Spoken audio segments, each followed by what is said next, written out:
Hello, I'm Otto, and welcome to my Dyson Sphere Program guide. This game is in early access, and it is the first factory game that I ever played. I often like to start my guides off with an episode 0 to kind of talk about what the guide is going to look like, and in this case, I'm going to talk about what makes a good seed in Dyson Sphere Program. So I've pulled a couple of seeds from the Steam community. The first one we're going to be using is 74564148. We're going to enter sandbox mode. So one of the things that players like to look for this early is the amount of O-type stars. The number of neutron stars and black hole will always remain the same, but the O-type stars and a few of the other ones will fluctuate. So this one has 3.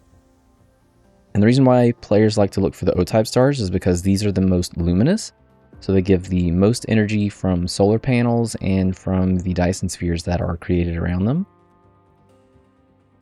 A good amount is probably 4 or 5. You don't need to have these, but it is something to look for when you are checking out different seeds. Okay, so we're going to jump into the game and do a few things.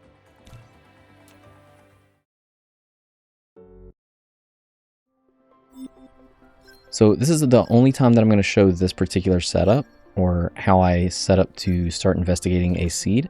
So we're going to enable infinite energy, and then we're going to go to the tech tree and unlock all. This will allow us to see the different resources that are in our system and in our galaxy. We are going to go to the star map, which is V. So every solar system, every starting solar system is going to have 1 gas or ice giant and 3 moons or planets that can be built on. Your starting planet is always a moon that is going around the, in this case, ice giant. So the difference between a gas giant and an ice giant is the gas giant has deuterium and hydrogen, and the ice giant has fire ice and hydrogen. So a lot of players consider fire ice in the starting system to be something that is pretty important. The reason why is this really speeds up the mid-game. It probably saves us maybe a couple of hours. In this particular seed, one of the reasons why it is considered a good one is because it also has fire ice as a mineable substance on the farthest planet from the star. What this does is it actually allows us to get some early thermal power, as the fire ice is also burnable. In the mid game, it allows us to get some graphene and some hydrogen. Another reason why this seed is considered to be good is the other planet. So the center planet, the planet closest to the star, is a tidally locking planet. That means if you were to stand on the star, you would only ever see the same face of the planet. So if you had solar power as an example, it will have 100% uptime if it is on the star facing side of the planet. Other things to look forward to, or to look for in a good seed is, or one of the things that I tend to look for is, I will look at the neutron star and the black hole. The reason why is because this is the only place that you can find unipolar magnets. Now, you don't need that much. Like, even on the high end, if you were to not use these for alternate recipes, you would only need maybe like 300 to 500,000. This planet has 1.1 million, or sorry, this system with the neutron star has 1.1 million. And the black hole, which is over here, has 9.1 million. So I would say that in total, anything above 10 million is pretty good. The seed that we're going to be using, I got really lucky and we have like 25 million, but we'll get into that in a bit. Okay, so the next seed that we're going to be using is 95912102.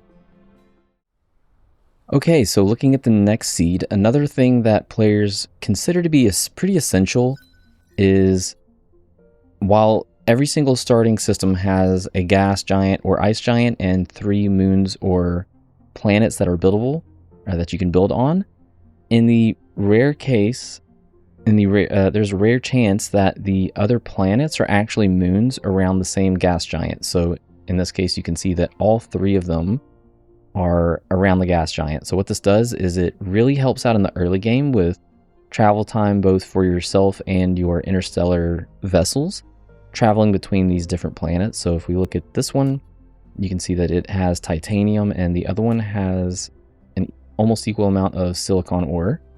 So that makes it so that like it in general, if you were to travel to a distant planet and it was on the other side of the star, it could take up to like 2 or 3 minutes to get there.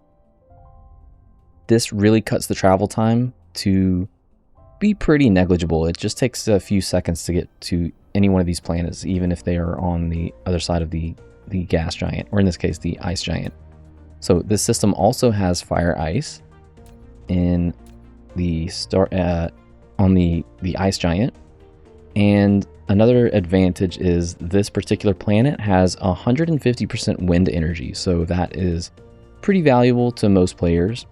If we zoom out and look at the neutron star and the black hole has 1.2 million unipolar magnets, and the neutron star has 1.1 unipolar magnets. So not the best. It is definitely something that you can easily beat the game with, but that just means you are almost certainly not going to be using your alternate recipes. Okay, so we're going to take a look at one more. We are going to look at one that is considered to be a really good speedrunning seed. The seed that we'll be using is 00550772. Okay, so this seed is considered to be a pretty good speedrunning seed, and some of the reasons why: it has a tidally locking planet in the middle, and the exterior planet also has a decent amount of fire ice, so it is used for power, as I said in the first seed. The gas giant is hydrogen and deuterium, and if we scroll out, the black hole has 1.5 million unipolar magnets, and the neutron star has 6.9 million. So not the best, not the worst.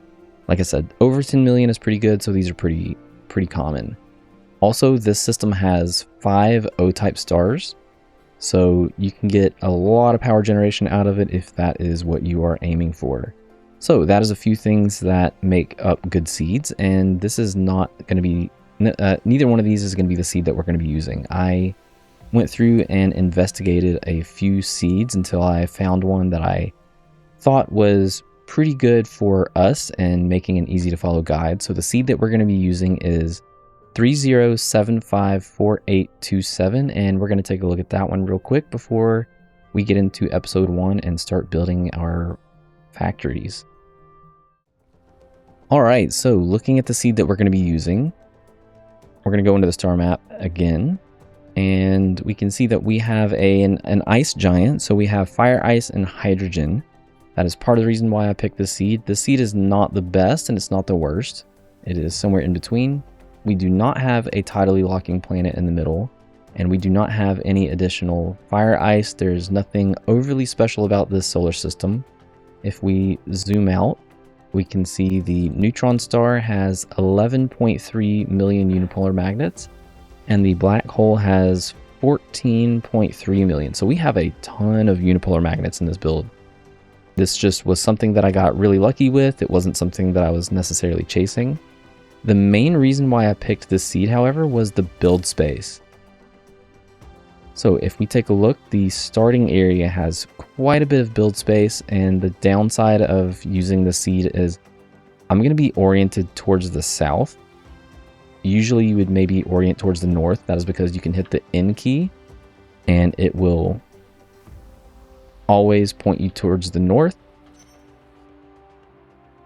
But we will be facing the south, and this is not something that I'm going to necessarily talk about too much, but that is maybe one of the negatives to using this seed.